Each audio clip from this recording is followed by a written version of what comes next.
납품업체에서 판촉비 등 명목으로 수백억 원에 달하는 부당 이득을 뜯어낸 혐의로 기소됐던 GS 리테일이 1심에서 무죄를 선고받았습니다.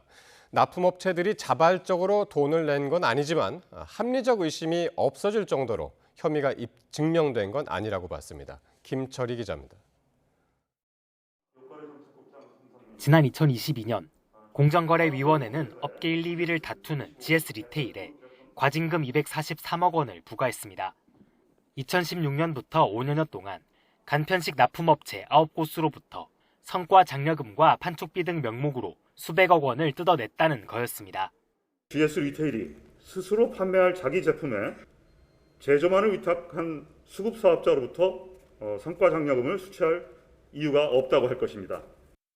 이어진 수사에서 검찰은 GS 리테일이 받아낸 돈이 356억 원에 달하는 거로 보고 법인과 전직 임원을 재판에 넘겼습니다. 하지만 1심 법원은 1년 가까운 심리 끝에 이들의 혐의를 단정할 수 없다며 무죄를 선고했습니다.